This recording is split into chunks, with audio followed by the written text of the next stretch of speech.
Her name alone would be enough for most people to remember her, but her appearance ensured that they would definitely remember. Her name was Marizona Ortiz, and she was the only Marizona I ever met. At 6'2" she was taller than all the other Latina students at our college.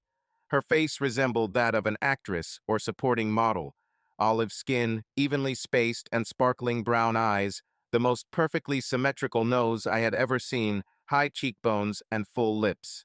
Her jet black hair was long when she wore it down, reaching to her shoulder blades, but in college she rarely wore it down. She moved with the grace of an athlete, the result of years of playing volleyball, in which she achieved such proficiency that she received an athletic scholarship, although her father could easily afford to pay for her tuition.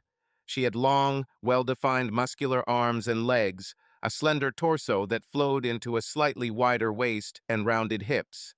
The only thing that was not ideal about her appearance was her breasts, the size of which did not exceed small oranges. I wish I could say it was love at first sight for both of us, but it wasn't. We first met at freshman orientation, and after our introduction, I quickly forgot about her.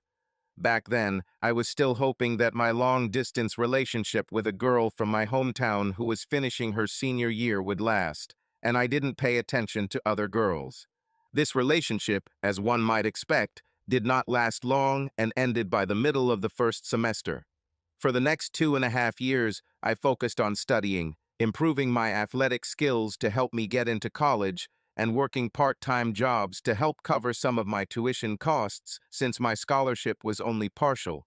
It wasn't until my fourth year, with a full scholarship, that I was able to let myself experience the frat scene, but by then I was mature enough to know my limits and stay out of trouble.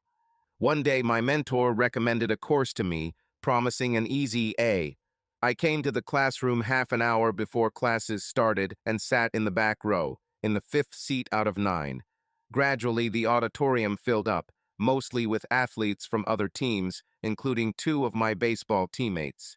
These 2 didn't like me because I got a full scholarship, which they were never able to get. When everyone sat down, the only 2 empty seats were next to me. She entered the classroom through the second door, literally at the moment when the teacher was closing the first. The seat closest to the door was to my right, and she sat there. She gave me a brief smile and then ignored me completely. I was instantly struck by her charm and sat through the entire lesson, thinking of a way to ask her out. When the teacher said that all assignments must be submitted in printed form or on a computer, and I noticed how quickly she typed on her laptop, a plan matured in my head. I stayed where I was after class ended and lightly touched her wrist to get her attention when I saw she was about to leave. "Hi, I don't know if you remember me, Marizona, but I'm Joe Scott, and I was wondering if you were free to have lunch with me in the cafeteria. I have a problem, and I think you could help me. I will pay you for your time and will be indebted to you for the rest of the semester." "Yes, I remember you, Joe, and please just call me Mare, not Marizona. It was at freshman orientation, right? You ignored me then, so why should I help you now? Sorry about that. I had a girlfriend at home then, and I thought that she was my destiny, so I didn't pay attention to other girls. I'm not dating anyone right now, but that's not why I want to talk to you. It's not like I wouldn't like to talk to you about this," I stammered, feeling my face become hot with embarrassment. "Oh, look, the big man is embarrassed," Mare said in a tone that I took for sarcasm. "Forget. I'll find someone else to type my assignments," I said, feeling my embarrassment turn to anger. I moved the chair and desk in front of me to make way and started to leave, but stopped when she grabbed my right arm. "Sorry, Joe. I was just teasing you. I didn't mean to make you angry. To make it up to you, I'll treat you to lunch. All my lunches have already been paid for. What about yours?" "Yes, they are paid for, so I can afford to treat you." "This is really a cheap date," Mare said, and this time I caught a hint of a joke in her tone. We had lunch together, and I explained to her why I needed her help. I couldn't type and was willing to pay her to type all my assignments. She found it hard to believe that a college student who grew up in the computer age couldn't type. Finally, I convinced her that I had always been an outdoorsy person and didn't get a computer for the first time until I went to college. We agreed on a price for each job and a schedule for when she would receive work from me and return it to me for review. However, I didn't get to ask her out because one of her sorority sisters, Stephanie, came to our table. "Have you sunk to the bottom, Mare?" Stephanie asked with a look of contempt on her face. "No, Joe asked me to help with one problem, and I agreed. Besides, he seems like a nice guy," Mare replied, and I immediately felt antipathy towards her friend. "Have you finished helping him with his problem yet?"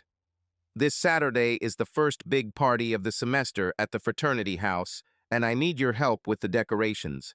"Yes, we're done. See you in class on Wednesday, Joe." I followed them with my gaze, admiring the way her hips swayed with each step. I had to sit at the table before I could leave. After my only class that afternoon, I headed to the athletic center for off-season training and then returned to my off-campus apartment to study.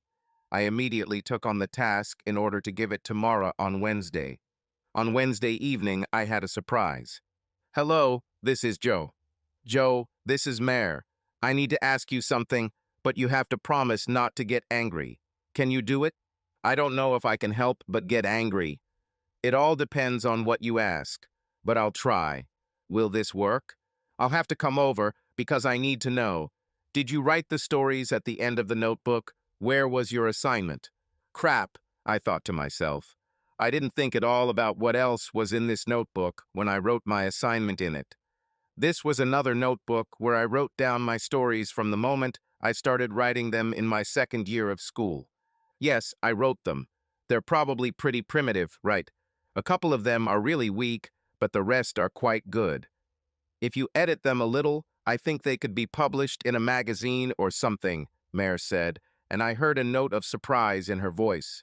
"Thank you for the compliment, but these stories are personal and not intended for prying eyes. Are you finished with my task? When can I pick it up to check?" "Yes, I'm finished, and we could have lunch tomorrow. I'll give it to you then." "Sounds good. Is midday okay?" "Yes, meet me in the dining room at noon. Bye." Mare hung up immediately after saying bye, which annoyed me a little. We met for lunch, and she explained to me that handwritten text and typed text are not the same length. If I had not made 3 extra pages, my assignment would not have met the length requirements. After we ate, Mare stunned me with an unexpected proposal. "Joe, did you hear Stephanie mention the frat house party? I was wondering if you could go there with me on Saturday night. I don't know why, but after reading your stories, I wanted to get to know you better. Will you come with me?" "I'm not sure, Mare. This isn't my company, and I don't think I'll fit in." "Don't worry, you'll be with me, and I'll make sure you have a good time." "Please, Joe, this will be the first of hopefully many dates for us." "Okay, I'll go with you." Mare smiled at me, leaned over, and kissed me on the cheek. I stood up as she did this, and she put her arms around my neck, pulled my head down, and kissed me.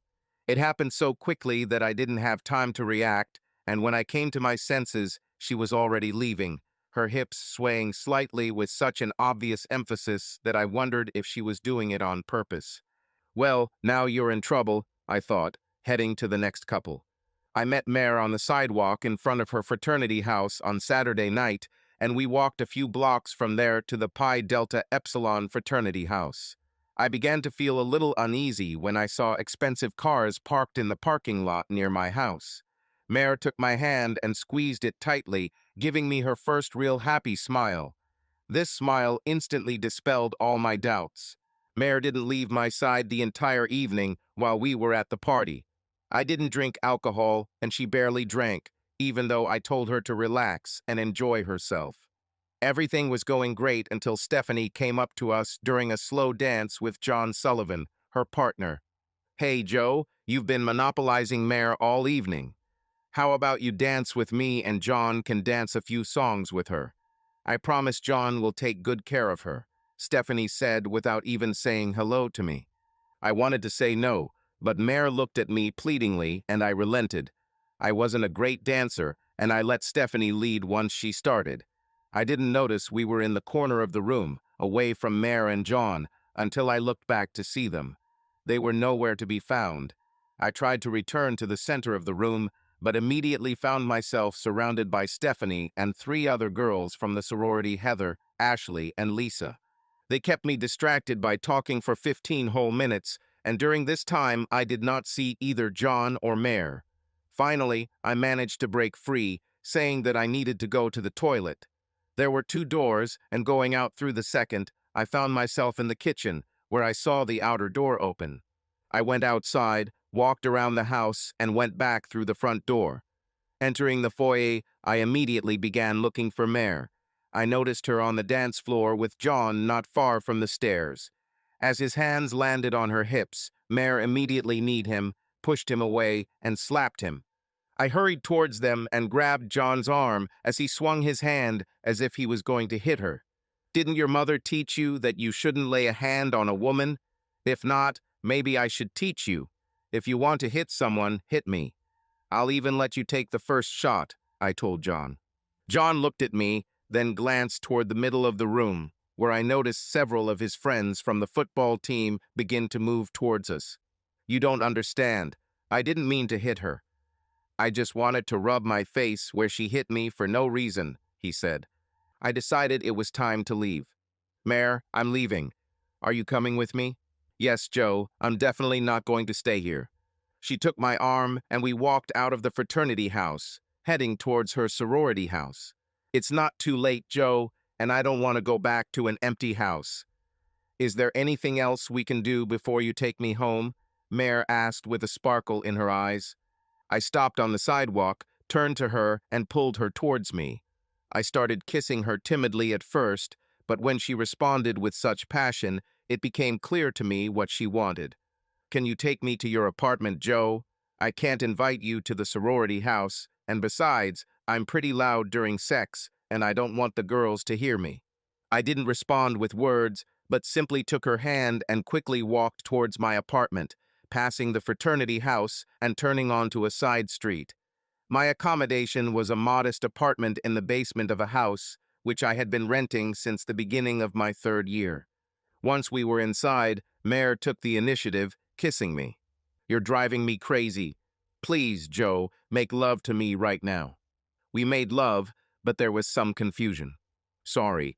If you get pregnant, I will do the right thing, Mayor," I said guiltily. The mayor laughed, causing me to burst into anger. She stopped laughing and became serious when she saw the anger on my face and eyes. "Don't be angry, Joe. I didn't laugh at you, but at your words. I've been taking pills for a long time. Lie down next to me and don't regret what happened last night." We lay there, gently hugging and kissing each other, until nature reminded itself and I had to go to the toilet. When I was done, I cleaned myself up a little, hoping that we would have more sex.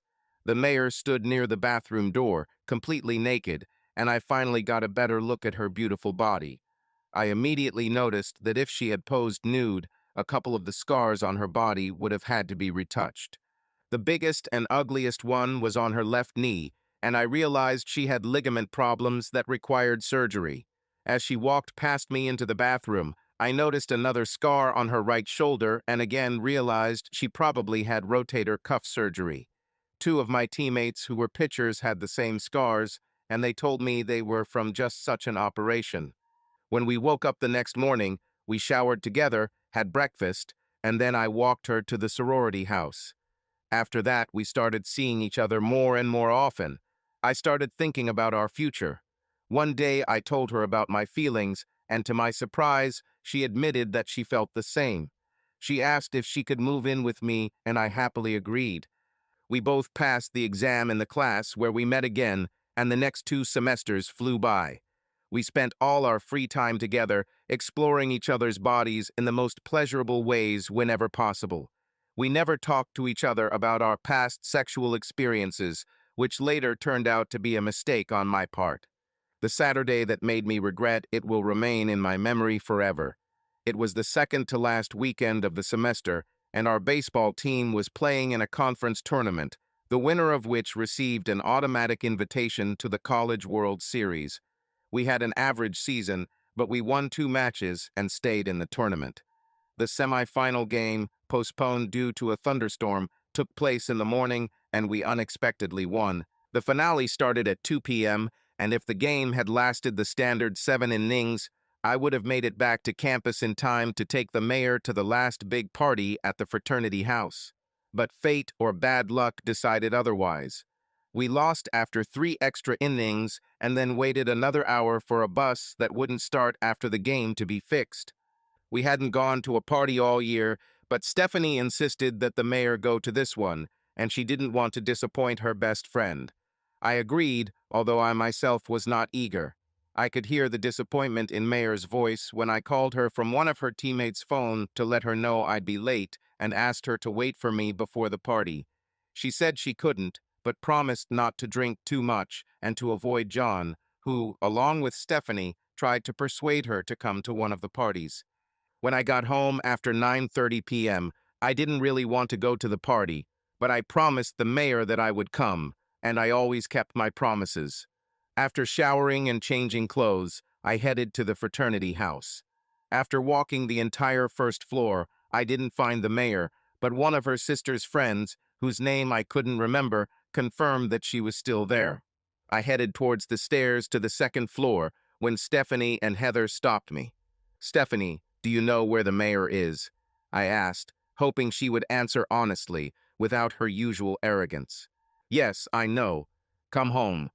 She'll come when she's done having fun," she replied with contempt. "I can't do that. I promised to come here so we could dance before we went home." "Tell me where she is," I replied, feeling anger begin to boil inside. Stephanie just shook her head, but I saw Heather glance briefly at the second floor. I pretended to go one way and then walked around them in the other, quickly climbing the stairs. When I got to the top, I heard a familiar sound. At the end of the corridor, 2 guys stood at the open door, looking inside. My heart sank. I approached the door and heard the sound of the mayor. He tore me apart from the inside. One of the guys turned to me and said, "Wait your turn, dude. We're next." This was the last straw. I hit them. Stepping over them, I entered the room. This completely broke me. "Marizona," I said. I ran out of the room and went downstairs, pushing people aside, not seeing anything in front of me. On the first floor, Stephanie and Heather were already waiting for me along with Lisa and Ashley. "Wait, Joe, we can explain everything if you give us a chance," Stephanie said with a hint of satisfaction in her voice. "I've never laid my hand on a woman, but if you bitches don't get out of my way, that might change today." "Get out," I shouted, filled with anger. My tone and facial expression clearly convinced them that I was not joking. They retreated, and I ran out of the frat house and then ran to my apartment. I wanted to fall on my bed, but I remembered that the mayor had the key, and I didn't want to see her at all. I grabbed my travel bag that I had just emptied and threw some clean clothes into it. I took the backpack with textbooks that was with me during the tournament and left the apartment. I got into the car and drove down the street in the opposite direction from the fraternity house, not knowing where I would spend the night, but knowing that it definitely wouldn't be my apartment. Tears began to roll down my cheeks as I passed a large billboard congratulating the women's volleyball team for second place at the national championship. The poster featured a photograph of the mayor scoring a goal. I was so proud of her, and she was happy that I came to that game. I parked in a nearly empty but well-lit lot and cried until I could no longer cry. Everything my dreams, hopes, and plans for a happy future with Marizona as my wife disappeared in this parking lot along with my tears.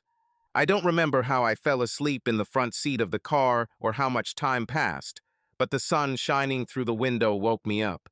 For a few seconds, I thought it was all just a bad dream, until the pain in my muscles reminded me of reality, and the memories came flooding back to me. I got out of the car, feeling my body aching from the uncomfortable position. After stretching to relieve the tension, I got back behind the wheel, wondering where to spend the remaining 2 weeks of the semester to avoid the mayor. Deciding that I needed to talk to Coach, I headed to Coach Holloman's house. When I arrived, the coach was already outside, tinkering with the flower beds in front of his house. I parked and walked up to him. "Coach, I'm sorry to bother you on Sunday, but I didn't know who else to turn to," I said. Why can't you discuss this with the mayor? Wait, is it really the two of you that are the problem? What have you done, Joe? He asked, clearly worried. The coach and his wife knew the mayor and I well and always treated us warmly. That's not what I did, and what she did, and I don't want to talk about it. The mayor and I are done. I just need a place to stay for a couple of weeks before the end of the semester. I can't go back to my apartment while she's there. What did she do? Is it really that bad? He continued, looking at me with confusion. I said I don't want to discuss this. Can you help me or not? I answered, unable to contain the anger that burst through my voice. Okay, Joe, you shouldn't be angry. If you ever want to talk about it, I'm ready to listen. You can stay in our guest room. You'll just have to leave the car on the street, the coach said with a friendly smile, trying to cheer me up, although there was anxiety in his eyes. He showed me a room and a bathroom that I could use. As soon as he left, I threw myself on the bed and fell into a troubled sleep. The scene of the mayor with two other men played over and over before my eyes. Waking up around noon, I decided to go for lunch to the dining room furthest from my apartment, hoping not to run into the mayor or her friends. I managed to avoid her for 2 days, but on Wednesday she caught my hand, coming around the corner of the corridor when I was walking from the last class. There were too many people around to make a scene, so I let her drag me into the empty auditorium. She closed the door behind her and stood between me and the exit. I moved to the opposite wall and turned to the window, standing with my back to it. Joe, please look at me. Please, Joe, I need you to look at me, Mary begged me as I looked out the window, watching my classmates walk on the sidewalks outside the building, unaware of the storm that's raging inside me. Inside. No, Mary, I can't. I asked you to wait for me so we could go to the party together, but you didn't. Part of me regrets that I didn't stay in the apartment like I had planned, but the other part is glad that I went. At least I knew what kind of woman you were before we got married. I hope you have a good life, Mary, but not with me, I said, trying to hold on before the pain and confusion overwhelmed me completely. But that's not who I am, Joe. Please, you have to let me explain how this happened. I swear nothing like this will ever happen again. Please, Joe, I love you, and I need you now and forever. It wasn't me that night. It was me before I met you. I thought I could rely on my friends to keep me from returning to that life, but instead they helped me through it. Please, Joe, don't throw away what we have. I love you, and I know that you love me. We can still have the life we dreamed of before what happened on Saturday. You were right, I should have waited for you, but Stephanie wouldn't let me. She insisted that I be there from the beginning, assuring me that everything would be fine until you came. It wasn't until Sunday that I learned that she and John had conspired to lure me into John's bed one last time. I realized they got me drunk on purpose when I woke up in the hospital after passing out in the street, and you were driving away in your caddy screaming.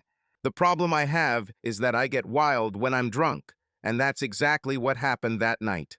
Please, Joe, come back to the apartment with me so we can get through this. It was just sex, for God's sake. Mary begged and then screamed at me. I turned sharply to her, feeling the rage returning with a vengeance. Just sex, Mary. You seem to really enjoy it if it was just sex. I can't help the fact that I still love you, but I can stop the pain of what I saw on Saturday by not seeing you at all. While you are in the apartment, I will not appear there. I don't want to hurt you, so move away from the door so I can leave. I don't care what you think it's you or your friend who caused all this to happen on Saturday. If this is what Stephanie does to her friends, I wouldn't want to see what she does to the people she hates. Oh yeah, she hates me, so in a way she got exactly what she wanted on Saturday. She didn't seem to expect that it would hurt you as much as it hurt me. Now move away, or I'll remove you myself, and I won't be gentle, I shouted at her. She moved aside, but tried to grab me as I walked by. I expected this, pulled my hand away, and turned sideways to walk past her, all the while watching her movements. As soon as I was out the door, I ran down the hallway. Coach told me that I had my apartment back to myself since Mary told him that she had moved her things back to her sister's house after our argument that afternoon. I slept on a bare mattress for the rest of the semester after throwing out my sheets and pillowcases because I couldn't get rid of her smell even after 2 washes. I asked the university to mail my diploma so I wouldn't have to share my graduation with Mary and her friends. I signed a modest contract with the Colorado Rockies and went to their single A team in Asheville, North Carolina, where they began to move me to the outfielder position, since their future Hall of Fame legend, first baseman Todd Helton, had no plans to leave anytime soon. My caddy, with over 200,000 miles on it, broke down as soon as I arrived in Asheville. I was thinking about finding another large used car because those cars were the most comfortable for me due to my height. However, one of the tourists' coaches convinced me that a full-size pickup would be just as comfortable and much more practical for my needs. I used some of my modest signing bonus to purchase a new Ford F-150 extended cab from a local dealership.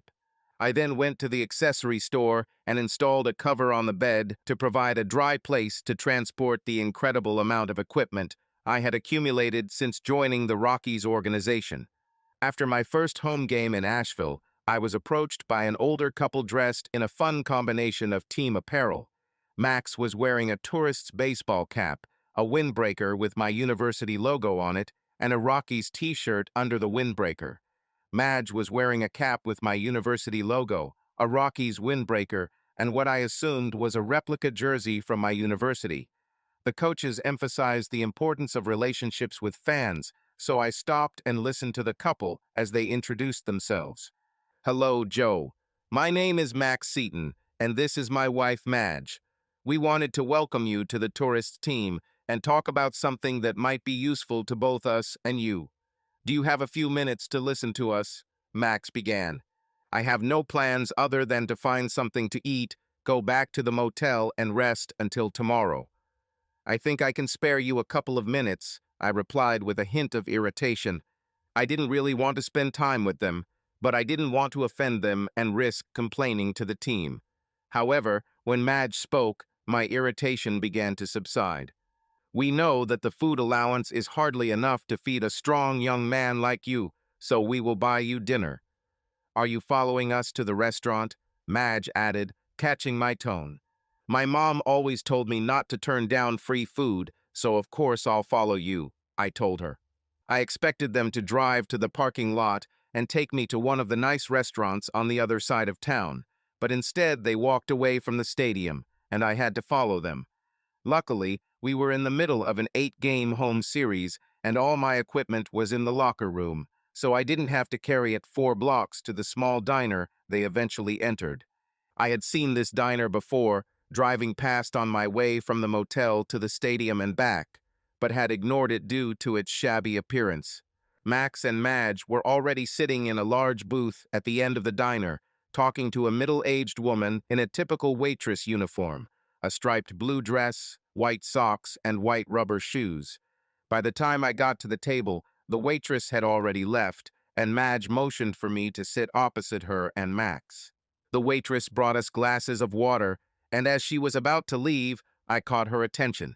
Excuse me, do you have freshly brewed sweet tea? I usually have problems with tap water in a new city until my body gets used to it, so I need something different. And I don't see the menu. Could you bring me one? I asked politely. Her look made me understand that it was as if I had asked for a glass of bull urine instead of tea. Honey, we have the best sweet tea in North Carolina, and Max already ordered for everyone, so you don't need a menu, she replied with a noticeable amount of sarcasm. All 3 of them laughed when I became embarrassed. Relax, Joe, Madge said, calming down from laughing. I guarantee you will like what Max ordered. We'll talk about our proposal after we've eaten. The food began to arrive quite quickly. Large bowls of green beans, corn, and mashed potatoes made from real potatoes, not mashed potatoes, were brought to the table along with a tray of fried chicken breasts. A plate of fresh homemade rolls and a bowl of white sauce were placed in the center of the table. They brought a whole jug of sweet tea. Max brushed off my comments that they were spending too much on my dinner. We ate in silence, and the food was much better than I expected. It was almost as good as my mother's cooking, and I was quickly full.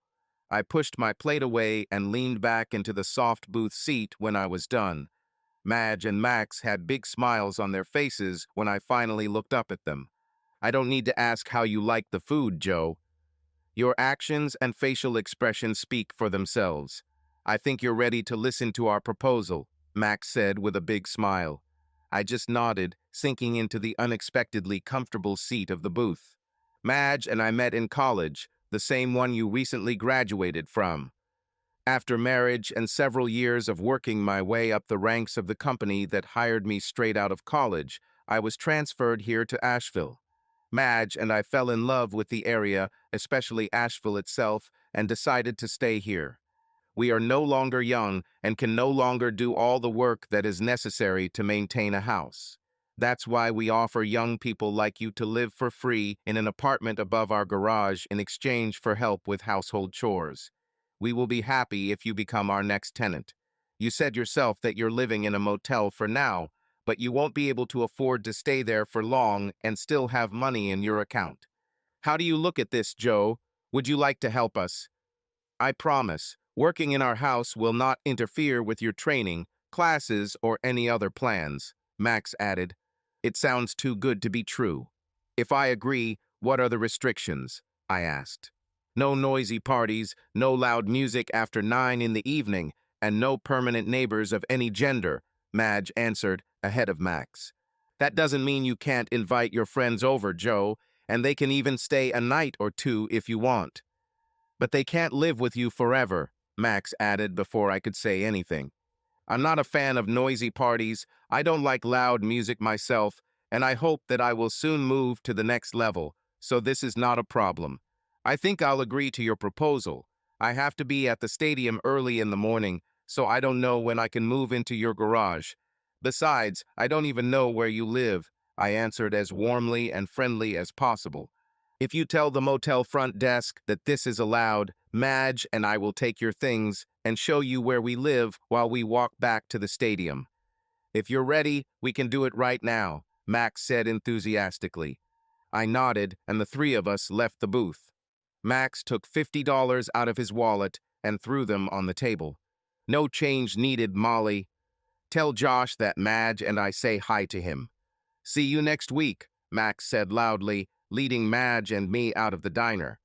We walked back to the stadium, and Max stopped at a huge 2-story house that was halfway between the diner and the stadium. This is our house. You see the garage on the right. There's room on the right for your pickup, but you'll have to raise and lower the door manually until you install the new door opener I bought last week. The previous tenant burned down the old one because he opened and closed the door too often. I hope you don't end up like him. Last I heard of him, he was in rehab and had no chance with the Rockies, Madge said with a hint of pride and disappointment. I didn't know what to say, so I just shook my head and turned away, feeling my own disappointment. The man she was talking about was my college teammate and good friend. The money he didn't have before went to his head, and the partying ruined not only his career, but possibly his life. I headed to my truck and returned to the motel to rest after the game and digest the unexpected turn of events. Even after using the hot tub at the stadium, I went back to the motel hot tub to relax a bit. The next day, I told the motel manager that Max and Madge would be coming to get my things, and that was fine. I spent the next day at the stadium practicing catching balls, working on making accurate throws to cut off players in game situations that the coach called out to me, and practicing batting. After the evening game, Max and Madge were waiting for me in the parking lot. I helped them into the cab of my truck and drove them home. I helped them out, and Madge handed me the key to the apartment above the garage, after which they went into their house. I opened the garage door and parked my truck inside, then walked up the stairs to the apartment. The apartment was more spacious than my old basement and incredibly clean. My things were neatly stacked in the center of the room. I spent a few minutes putting them in their places and then literally collapsed on the bed from exhaustion. Tomorrow was a day off from baseball, and I decided to devote it to helping Max and Madge with things around the house. I stayed in Asheville until the end of the single A season, after which I was transferred to the double A team in Modesto. There was only a month left in their season, but the Rockies had already talked me into joining their rookie team for the fall season to continue working in a new position. After fall league, I went to the winter games in Mexico, and baseball became my life for the next 3 years. During this time, I met many attractive women and even entered into intimate relationships with some of them, but none of them aroused in me the feelings that Mary aroused. All this time, baseball was my only goal, and a long-term relationship just wasn't in my plans. I had almost forgotten about Mary until one day, during the third winter game season, one of my Spanish-speaking teammates sat next to me an hour before the evening game began. "Hey Joe, do you know this hot Latina? It says here that she went to the same college as you," Miguel Gomez said, plopping down next to me. He unfolded the magazine and brought it to my face. I didn't need to read the text on the page, and I couldn't because it was in Spanish. There was a full-page photo of Mary hitting a ball into a sand volleyball court. This photo instantly destroyed all my 3 years of work to force it out of my memory. All the memories of her came flooding back to me with renewed vigor. "Yes, Miguel, I know her. We graduated from the same university," I answered, trying to cope with the surging emotions. "It says here that she will be in Cancun at the same time as us. Man, how I would like to meet her. Can you imagine us if I find out where she's staying?" Miguel asked with obvious desire in his voice. "No, I won't introduce you. Listen to me, you don't need this woman of easy virtue," I shouted, and anger again eclipsed all other emotions. I jumped up, ran out onto the field, and ran away. I later learned that most of my teammates heard my outburst and stood in shock as they watched me cross the field at full speed from the bench. Surprisingly, I had my best game of the season that night, hitting 4 of 4 hits and hitting the game-winning home run in the bottom of the ninth inning. I was struggling with old emotions that I thought I had already conquered before I saw Mare's photo in that magazine. I don't know why I did it, but when I saw it in the trash after the game that night, I picked up the magazine and kept it for myself. The next 3 weeks were some of the most difficult of my professional life. My Latino teammates and coaches couldn't seem to understand why the photo hit me so hard, even though I tried to explain it to my coach. When the team arrived in Cancun, I tried not to leave the motel unless I was busy with practices or games. I didn't want to accidentally meet Mare if it could be avoided. Unfortunately, what I wanted went against the wishes of other people who knew about my past with Mare and how it ended between us. On my third night in Cancun, as I was returning to the motel from the baseball stadium, my life changed forever.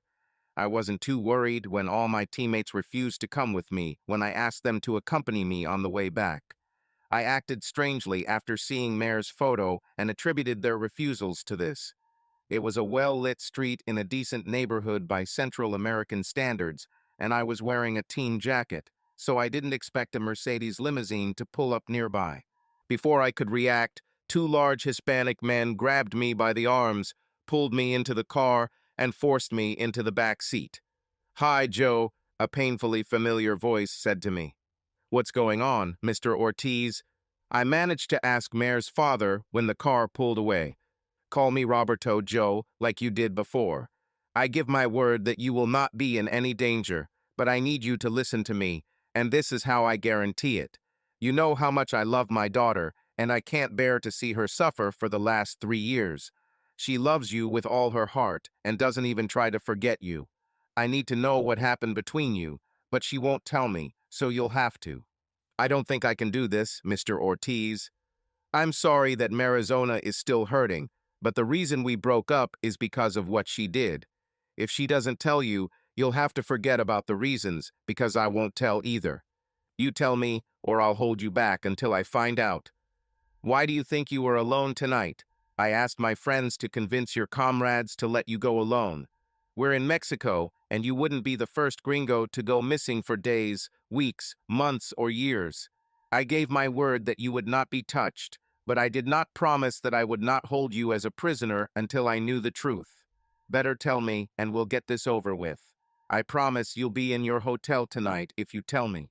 I looked at him, then at the 3 large men sitting in the car with us. I could beat one of them one-on-one in a fair fight, but I had no chance against 3 or all 4 if Mr. Ortiz decided to join. I weighed my options and realized that the better of 2 bad decisions was to tell him. But I hesitated, knowing that the 3 men in the car would hear about that night at the fraternity. Mr. Ortiz, what Mayor did was not very nice. Wouldn't it be better to talk about this in a more private setting? I asked, deciding to tell. Whatever you say to me, you can say in front of these people. They know what will happen if even a word of what they hear today reaches anyone. This will not only affect them, but also their families and the families of those they tell. Come on, tell me. I told Mr. Ortiz about that day and why I couldn't take Mayor to the party. How he didn't find her on the first floor and tricked her fraternity sisters into telling her where she was. His face didn't change when I told her about the 2 men waiting in line and how I knocked them out before looking into the room and seeing her with 2 men. I didn't miss a single detail, including our argument in the audience. He listened calmly as I talked about how I had decided never to see her again and how I had been able to maintain that resolve until I was handed a magazine with her photo on it. Hearing this, he chuckled. You still love my daughter, don't you, Joe? I heard about your reaction when you saw her photo and about Miguel's request to introduce you to each other. I think it's time for you and Mayor to finally talk about what happened 3 years ago. I promise you, she is no longer the same woman she was before you met. Do you really think this was the first time she's been with 2 men? Marizona is my only child, so I didn't interfere when she started dating John Sullivan and joined her fraternity. The John Brotherhood and the Mare Sisterhood had a reputation as party houses with lots of alcohol and sex. I tried to talk Mare out of joining this particular sisterhood, but she wouldn't listen, and I left her alone so she could sow her wild oats and make her own mistakes, just like I would have done if I had a son. But by the time she returned in the fall, it was all in the past. She wasn't going to have anything to do with the fraternity that year. I was so happy when she met you and changed because of your connection and your relationship becoming serious. She wasn't lying when she said she was drunk. The hospital found that her blood alcohol level was twice the legal limit when campus police found her lying on the street near your apartment building. I was informed of 2 different semen samples in her vagina and rectum. I learned who these men were through my sources on campus, and I promise you that John Sullivan and Charles Winslow were punished very seriously and painfully.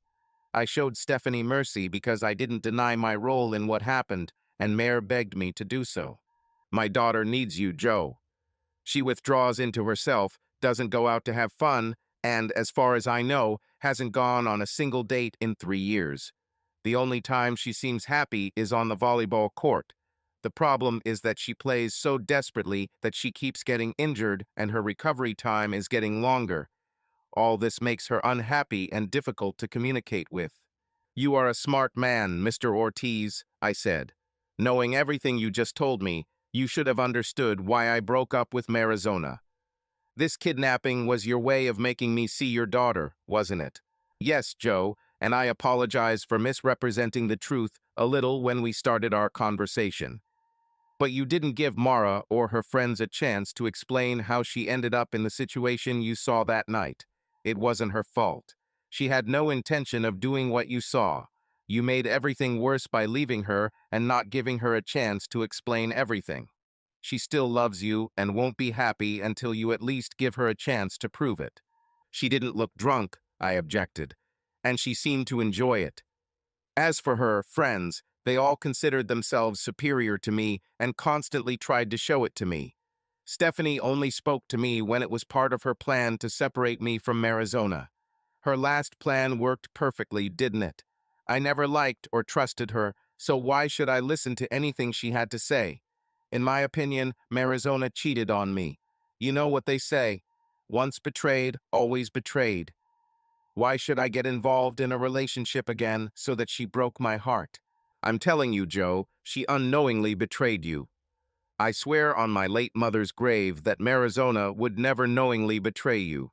She truly loves you and knows that you are her one true love. I think you feel the same. I promise you that I will do whatever you want if you will just see her and talk to her face to face. I sat in the back of the limousine, thinking about everything Mr. Ortiz had said. Was my anger and pain so intense that I overreacted to what I saw? I couldn't deny that deep down in my heart, I still loved Mare, and I was fooling myself into thinking I had forgotten her. I couldn't help but voice my last desperate attempt to avoid her. My baseball career is not conducive to long-term relationships, to put it mildly, Mr. Ortiz, I said. Be honest with yourself, Joe. You know that your chance of getting into the big leagues is minimal. Are you really going to spend another 3, 4, or 5 years living mostly in motels and packing your bags? I know for sure that the Rockies are not going to renew your contract. Yes, maybe other teams will offer you a minor league contract, but do you want to start over with another team? You will be 26 years when your current contract expires. Do you really want to be one of those people who plays Little League their entire lives, unable to give up the game for someone or something else? My daughter loves you. She is ready to be everything for you, a best friend, a faithful wife, and a good mother to your children if you give her a chance. What do you say, Joe? Are you ready to meet Mare and at least listen to her? Mr. Ortiz asked me with hope in his voice. I continued to sit between the two men who had pulled me into the limousine and thought about everything Mr. Ortiz had said. I realized he was more than just a successful businessman when I learned that the Rockies had no plans to offer me a new contract. Nobody told me this right, but I have heard negative comments about my abilities as an outfielder. Phrases like, he's too slow to be an outfielder, he doesn't have a strong enough arm to be an outfielder, and most of all, he's not young to be an outfielder anymore.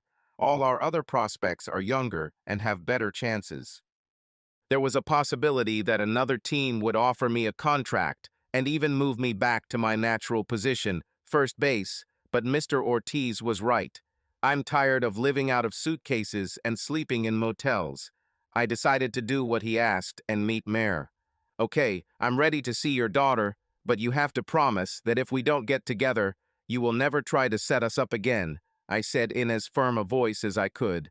I promise if you promise to give Mara a real chance to make things right, Mr. Ortiz replied, extending his hand to me. I shook his hand, nodding in agreement. We leaned back and I relaxed for the first time. I wasn't paying attention to where the limousine was going and was surprised when it stopped at a hotel located across the street from the motel where our team was staying. No more than 5 minutes had passed since our handshake. The hotel was clearly a luxury hotel compared to my motel. Its lobby occupied almost the entire first floor of the motel and was decorated with marble. I followed Mr. Ortiz through the lobby to a bank of elevators, while 2 of his employees remained seated in a bank of chairs. Mr. Ortiz walked to the last elevator and opened the doors with the key. The elevator had only 2 buttons, up and down. Mr. Ortiz pressed the up button and the ride passed in silence. When the elevator doors opened, I noticed that there were only 2 doors on the floor where he stopped. Mr. Ortiz walked up to the door marked PH2, motioned for me to stand to the side so I couldn't be seen, and knocked loudly. I did not see who answered the door, but the voice of the woman who answered Mr. Ortiz did not belong to Mara. Mr. Ortiz, what an unexpected surprise. Mare didn't say anything about your visit. I hope there's nothing wrong and it's just a friendly visit. Hello, Claudia.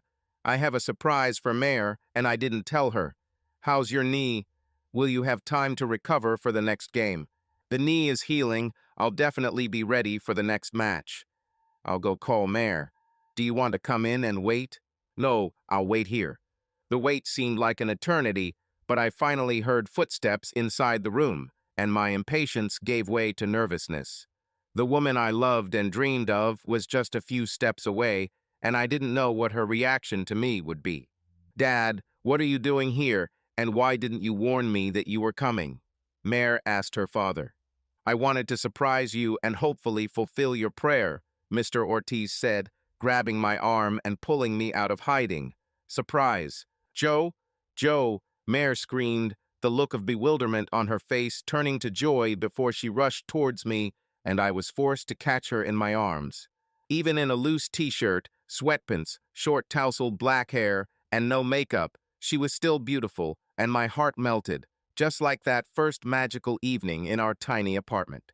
The first kiss she gave me awakened the same feelings of peace, happiness, and love that I once experienced with her. They filled me from head to toe.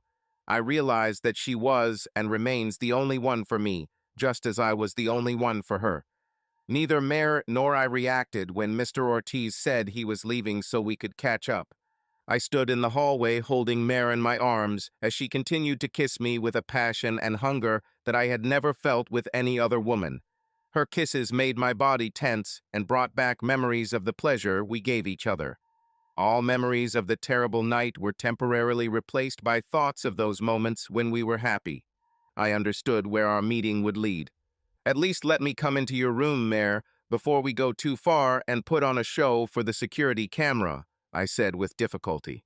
I kicked the door shut behind us after carrying Mare into the room and laid her on the huge bed that immediately caught my attention when I entered. "Joe, I want to say," she began, but I interrupted her. "You don't need to say anything, Mare. Your father told me about that night and your history with John and his brotherhood. I don't care what happened in the past, and I hope you feel the same about mine. I wasn't chaste during the 3 years we were apart, but we shouldn't talk about it. I love you with all my heart, and I was fooling myself into thinking I didn't. If you promise to be faithful to me from this day forward, I will never mention what happened again. Can you promise me this, Mare?" "Yes, Joe. 1,000 times yes. I love you so much, and I thought I had lost you forever. I will never do anything to make you leave me again, I promise," Mare exclaimed, jumping out of bed and jumping into my arms, covering my face and neck with kisses. Needless to say, Mr. Ortiz's promise that I would return to my motel room that night didn't come true, but I definitely wasn't going to complain. The next day, while I was at baseball practice, Mare used my room key to move my belongings from the motel to her penthouse. Her father owned a hotel management company, and the two penthouses were always reserved for him and his family. I was nervous when meeting Roberto Ortiz, but he instantly dispelled my fears by hugging me tightly and smiling from ear to ear. "Thank you, Joe, for bringing my daughter back from the edge of darkness where she was going. She hasn't been this happy since she told me and her mother that she was moving in with you at university. Promise me that you will never leave her again. As long as she keeps her promise to be mine alone, I promise to always be there for her, to do everything in my power to take care of her, love her, and make as many of her dreams come true as possible," I replied. That evening, Mare came to watch me play, causing a stir not only among the players, but also among the fans. She was the most beautiful woman in the stands, and it became clear to everyone who her favorite player was within minutes of her arrival. Miguel Gomez, initially delighted to see her, was disappointed when she hugged me and kissed me passionately at the bottom of the stands before the game. "I thought you changed your mind, Gringo, and wanted to introduce me to her," Miguel complained next to me on the bench as our leading player batted. "No, she's only here for me. If you even just look askance at her, I will beat you into the dirt and then squeeze you dry. Do you understand each other, compared?" I replied angrily, and the expression on my face made it clear to him that I was not joking. He moved away, and we ignored each other for the rest of the game. Mare was waiting for me at the player's exit, her body pressed against mine as we walked back to the hotel. Our second night was not as wild and passionate as the first, but we were both very satisfied and happy when we finally fell asleep. Our relationship returned to what it was before the breakup, and we started talking again about the plans and dreams we discussed in college. I was going to fulfill my commitment to the Rockies and then go back to university to get my master's degree in education and become a high school baseball coach with hopes of one day coaching in college. Mare planned to complete the current season of professional beach volleyball and then retire from the sport to pursue a master's degree in education and coach volleyball. Both of our professional athletic paths ended almost simultaneously, but too late to make it to fall classes. We decided to get married during this time of waiting before resuming our studies. Everything seemed to be going according to plan until our first big argument almost ruined our relationship again. The reason for the quarrel was a certain person who was partly responsible for our first breakup. Mare still maintained her friendship with Stephanie despite the distance and wanted her to be a bridesmaid at our wedding. I didn't even want to invite her, let alone see her in half the photos in our wedding album. We came to a compromise, allowing Mara to invite Stephanie, but not to include her in the wedding ceremony if Stephanie promised not to act like the bitchy person I thought she was and not try to humiliate or ridicule me. Mare swore that if Stephanie broke her promise, she would personally throw her out into the street. Mr. Ortiz may have forgiven Stephanie for her involvement in that disastrous frat party, but I didn't and secretly vowed to get revenge on her, even if it took my entire life. Another complication that nearly derailed our wedding plans was her father's initial requirement to sign a prenuptial agreement limiting my ability to claim Mare's half share of the marital estate in the event of a divorce. It was old-fashioned, but I believed that when two people got married, everything they had before marriage became common. If Mare trusts me with her heart, she should trust me in matters of material wealth, just as I trust her. I knew that this was not her initiative, but her father's, but if she was not ready to take my side in this matter, could I count on her support in other conflicts with her family? I explained all this to Mara before we discussed the matter with her father again. Mr. Ortiz, I understand that you are worried that, God forbid, something could destroy our love and lead to divorce. You want to protect Mare's state in this case, but I can't sign a marriage contract. I believe that in a marriage, two people share everything equally, including everything they had before they got married. In addition, I believe that a man's word and his handshake are his commitment, which should be more valuable than any document. I promised you and Mara that I would always love and care for her, and if that was not enough, we would have to live in sin and our children would be considered illegitimate, I said at the dinner table in their home during a short break between the winter season and spring training. Please, Dad, don't ruin my happiness by trying to get Joe to sign these papers. He loves me, and I trust him with all my heart. I will live with him, as he said, and we will raise children, God willing. Please don't make me choose between him and my family. I will always choose Joe over anyone else, be it a friend or family member. Please, Dad, forget about the marriage contract so we can get married and make you a proud grandfather, Mare begged. Okay. Let's forget about the marriage contract, Mr. Ortiz signed, picking up the papers and tearing them into small pieces. Moreover, it was not I who insisted on it, but my damn lawyers. If they don't like it, I'll fire them the hell out and hire new ones.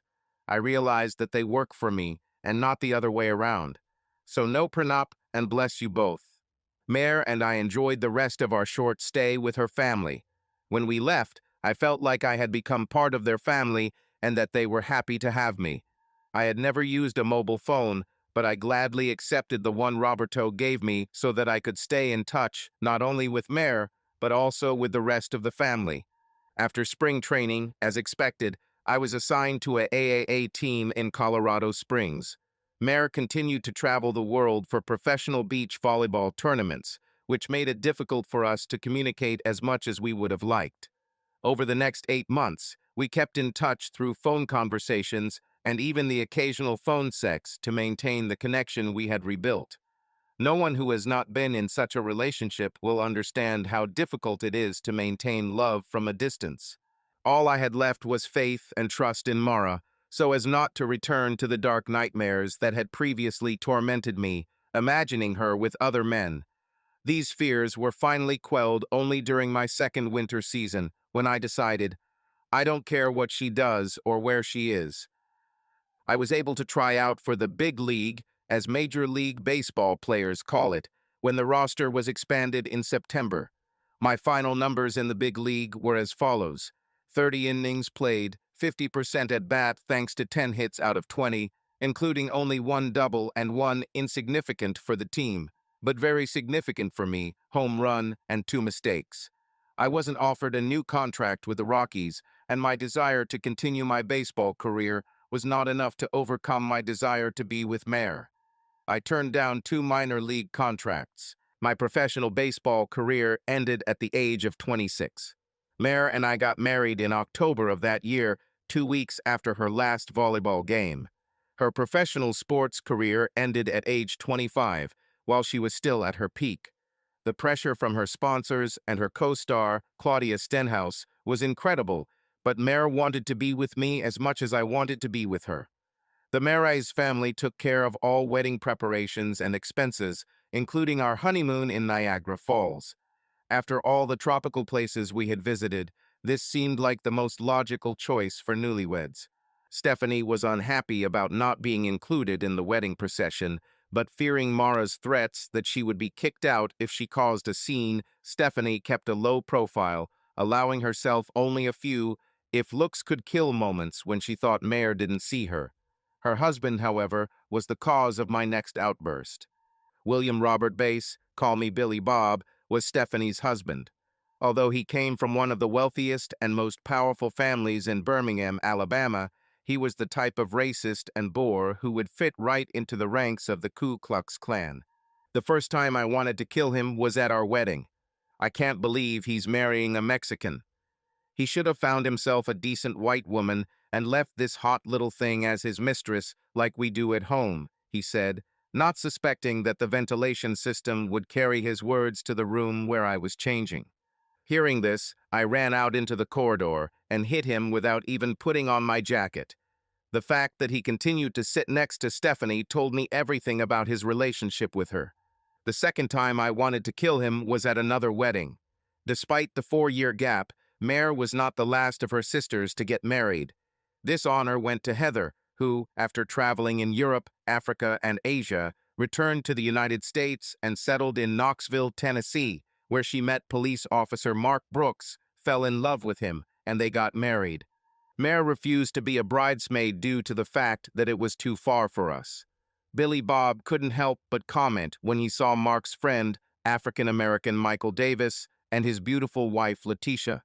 First, she dragged me to the wedding of this Mexican girl of hers, and now we are sitting next to the groom's friend, who is married to the dark one.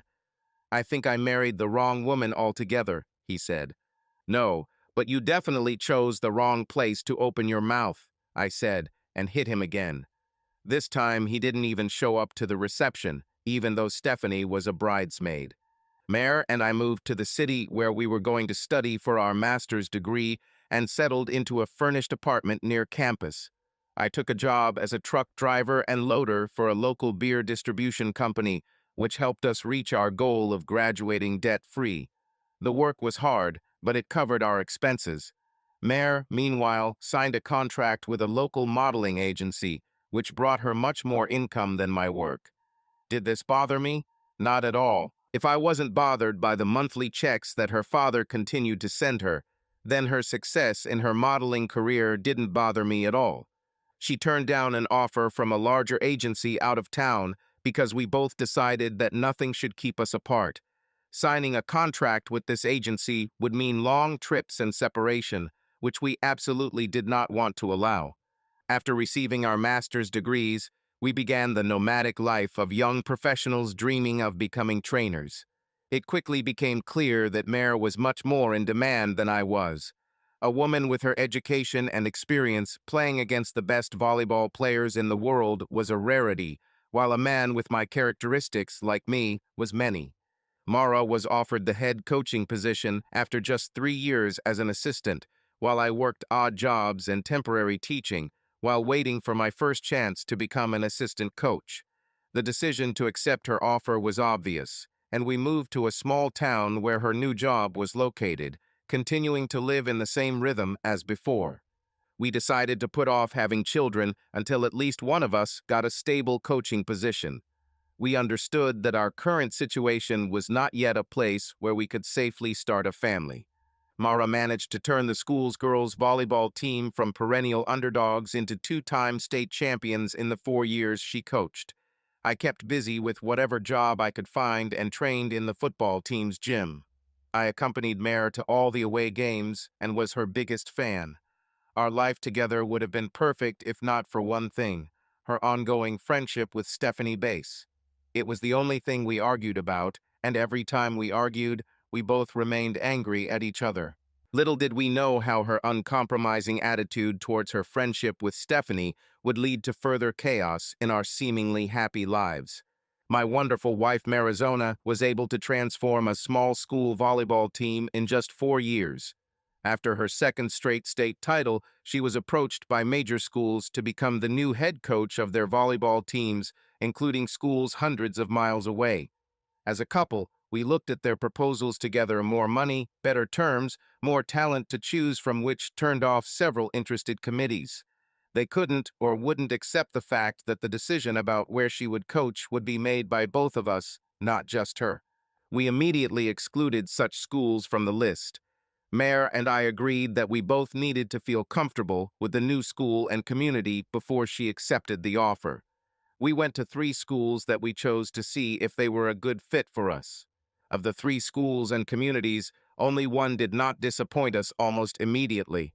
It was located in a suburb of Dallas, Texas, 600 miles from where we now live and 700 miles from the college campus where we met and fell in love, not only with each other, but with the city itself.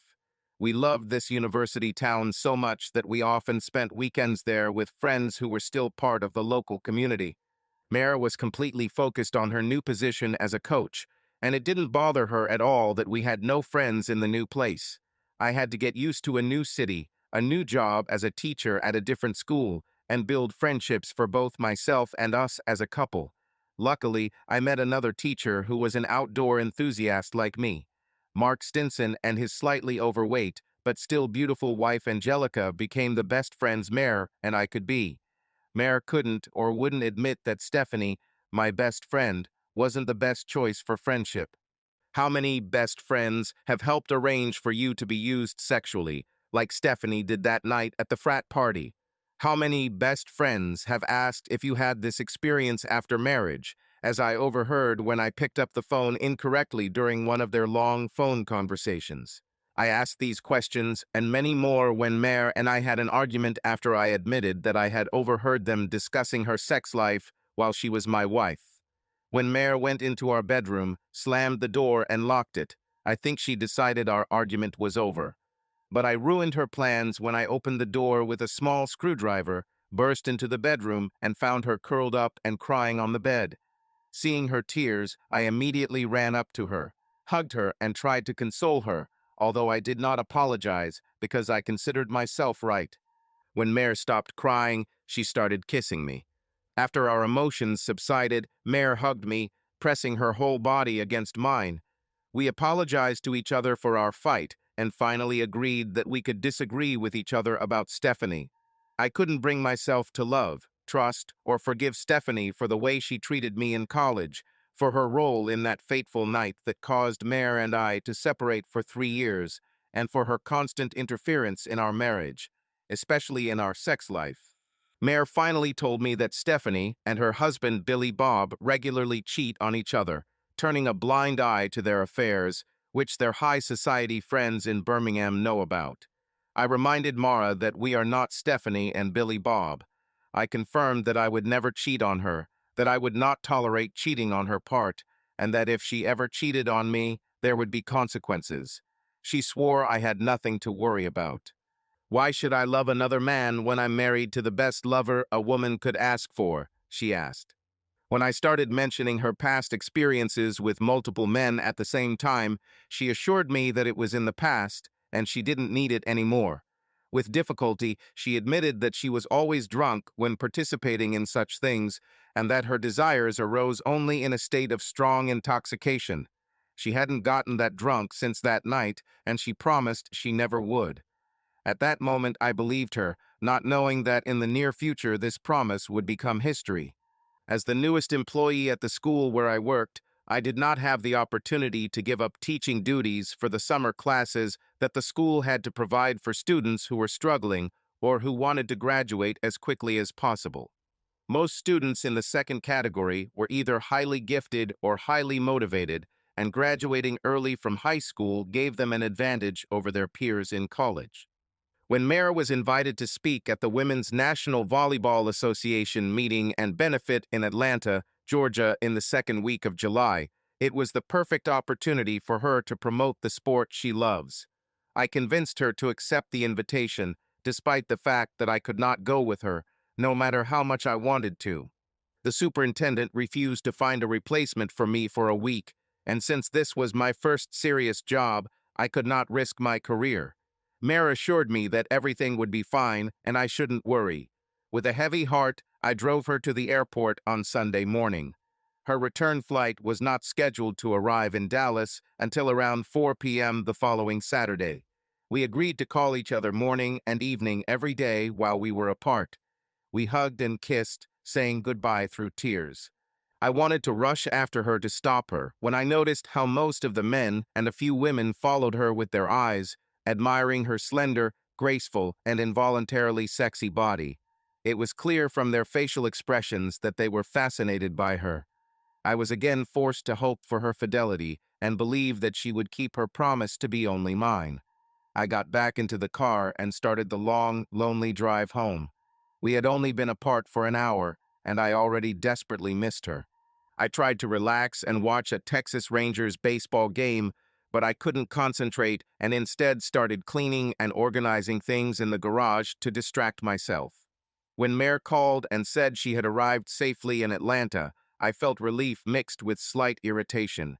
There was happiness in her voice, and the joy of other women could be heard in the background. I was offended that I could not share her joy, but after the conversation I realized that my feelings were unreasonable. Things went relatively smoothly for most of the week. We communicated twice a day, discussing her events and my work. On Tuesday evening, experiencing a lot of sexual tension, we decided to have phone sex. We even planned to do it again on Thursday or Friday night, depending on how tired she was. But these plans were in vain. "Hello, love of my life," Mare said Thursday morning. "Hello, my beautiful lady. I miss you and can't wait for Saturday. Did anything interesting happen today?" I asked.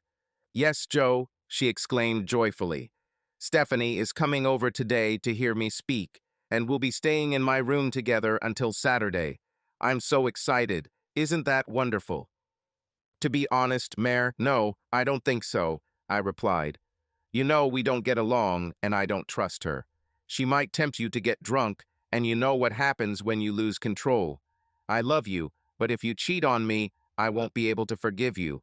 Promise me that you won't let her make you drink too much." "Joe, I don't understand why you think Stephanie would do something like that. She's changed, and I trust her. I promise to watch my drinking and not lose control. But please try to change your attitude towards her for my sake." "Okay, I'll try," I said. "But I'll be honest, I still can't trust her." After we said goodbye, I spent the entire day worrying about what might happen if Stephanie did tempt Mare to break her promise. My thoughts were irrational, but I couldn't stop them. When I returned home after school, I was completely exhausted. I knew Mare wouldn't be available to talk to until 8 p.m. Atlanta time, so I tried to keep myself busy around the house to get through the long, painful evening. When I called her at 8:15, her phone went straight to voicemail. I tried again at 9:15, but the result was the same. I started to worry where she was and why her phone was still off. Finally, after half an hour, Mare called me back. When I raised the phone to my ear, loud music was coming from the speaker, which immediately made me realize that she was not at a hotel or at an association event venue. "Where are you, Mare?" I had to shout into the phone so that she could hear me. "I'm with Stephanie at the club at Underground Atlanta," she also shouted back. "You didn't say you were going to the club with Stephanie. Have you had a drink yet?" I asked, again feeling worried that Stephanie might lead her astray. "I only had one drink, and this is the only club we went to. I promised not to get drunk, and I won't. Stephanie also promised not to let me have more than 2 drinks. I have other events tomorrow, so I'm not going to stay late. Honestly, the music here is too loud, and I'm a little tired after everything today. I love you, but if you don't mind, I'd like to finish our conversation so I can pick Stephanie up from the dance floor and head to the hotel. I'll call you in the morning, okay? If you're leaving soon anyway, call me as soon as you get to the hotel so I know you're safe." "Okay, Mr. Worry, I'll call you as soon as I get back. but it will be a short conversation because I have to get up early for breakfast tomorrow morning. I love you, and I'll call you in a while. I promise, she replied, and the call was disconnected. Mara called back 45 minutes later, saying that she had returned to her hotel room but abandoned the idea of phone sex because Stephanie was nearby and Mara did not want her to hear us. When I hinted that it might happen the next evening, she said she would try to make it possible, said goodbye, and immediately ended our call, as she always did. The next morning, she called me before going to a final breakfast with her colleagues in the conference room. We agreed to talk later in the evening, but that was the last call I received from her on her last day in Atlanta. At school, I wasn't allowed to have a phone on me because students weren't allowed to use theirs, and the superintendent insisted that teachers set a good example by following these rules. I knew that most of my colleagues broke this rule, but I had been taught since childhood by my parents and then by the scout leaders in my troop that following the rules was a way to demonstrate my character, so I left my phone in my car while I was at school. I listened to a voicemail from Mara after school ended, saying that she had finished her errands earlier than planned and that she and Stephanie were going shopping for the rest of the day. I replied to her and asked her to call me back as soon as she received my message, but she never called back. I went to Mark and Angie's for dinner because I was tired of my own cooking. Mark and I planned to go fishing early in the morning, and I returned home to get ready. Only when I returned did I realize that I had never heard anything from Mara. I called her, but her phone immediately went to voicemail. Then I decided to finish cleaning the house so that Mara and I could enjoy her return the next day. When I tried to call her again before bed and heard the voicemail again, I started to worry, but I couldn't help it, so I went to bed. My sleep was restless until I finally fell asleep around midnight. The alarm clock woke me up at 4 a.m. I wanted to stay in bed, but I knew that if Mark and I didn't get to the lake before it got hot, we wouldn't have a chance of catching. I forced myself to stand up, looked at my phone, and discovered that the battery had died during the night. I plugged in the charger and turned on the phone, immediately hearing a notification about a missed call. I was stunned when I saw that the call was at 2 a.m.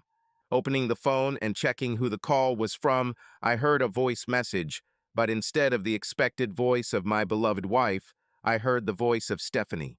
"Hello, Mr. Average," Stephanie began with a sarcastic tone. "I'm sure you didn't expect to hear my voice on your best girl's phone, did you? I was surprised to learn that you are not such a caveman as I thought, since you even mastered basic computer skills and set up an email account. I sent you a short video by email. I hope you like it. Although no, you won't. You will understand what I am talking about when you watch this video. You should be proud of Mara because she fought back as long as she could. But after enough liquid courage, she really got the hang of it. I would wish you a good day, but I'm sure you didn't have a good day. Bye, loser. I tried to convince Mara that you are not a match for her, but she did not listen to me. Maybe after what happened last night, she'll finally realize she deserves a real life." Stephanie ended the call with a laugh that sounded more like a cackle. I was overcome with fear as I walked into the office and turned on the computer. When I heard the mention of liquid courage, I had an inkling of what I would see in the video. My emotions were ruled by anger and fear. Once the video loaded, I inserted the disk into my computer to burn it in case it accidentally disappeared or was deleted. The video showed Mara getting more and more drunk in a club, becoming less and less restrained. I was angry when I heard Stephanie encouraging her to continue drinking endless free drinks. An hour later, the camera was briefly left on the table, but Stephanie soon picked it up again and pointed it at Mara. She began to tell. "Do you see these three handsome guys with whom Mara is dancing? I talked to them and told them they could have a great night with my best friend if they could use each other's company. As you can see, they didn't mind. My girl will have such a good night that she will forget about you, Mr. Strict and Correct. After your reaction last time when she had so much fun, I'm sure you'll be dramatic again and run away. Don't worry, I have already selected several worthy candidates for Mara to be her next husband. Goodbye, Joe, and if we never see each other or talk again, may your life be crap." I watched the video until the three men and Mara were in the limousine, which Stephanie managed to remove before they climbed inside. I felt nauseous, ran out of the office, and barely managed to reach the bathroom on the first floor, where I vomited the remains of last night's dinner. At this time, I heard someone insistently ringing the doorbell. Through the fog of pain, I realized that the call was repeated. On my way out the door, I glanced at the clock in the living room and saw that it was already 5:30. I should have picked Mark up half an hour ago. Mark stood in the doorway, his face showing shock when he saw me. "Jesus, Joe, you look terrible." "Don't tell me Angie's cooking poisoned you," Mark exclaimed. "Not cooking. Cabinet. Computer. Video," I squeezed out with difficulty, and then ran back to the bathroom, where I was already tormented by spasms. Mark stayed outside the bathroom until I stopped. Then he headed towards the office. "No, Mark, stop. I don't want you to see this," I shouted too loudly. Mark froze, turned, and came back to me. He helped me to a chair in the living room and then went to the kitchen to get a glass of water. "Mara, my Mara, why didn't you believe me when I said that Stephanie was not the friend you thought she was? What have you done to us? What should I do now?" "Oh, Mark, tell me, what should I do?" I muttered, barely holding back my sobs. "I can't tell you what to do until I know more about what's going on or watch that video you mentioned," Mark replied with noticeable irritation. "Are you going to tell me, or should I go and see?" "I can't tell you, Mark. It's too painful, and I definitely won't let you see this video," I answered, starting to come to my senses a little. "Then I don't see how I can help.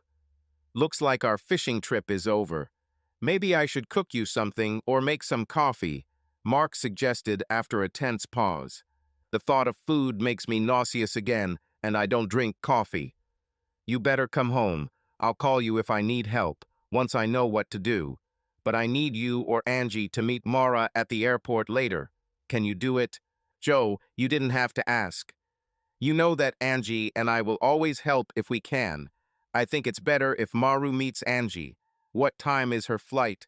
"The plane is supposed to land at 15:48, but at this time and on the weekend, it will most likely be delayed.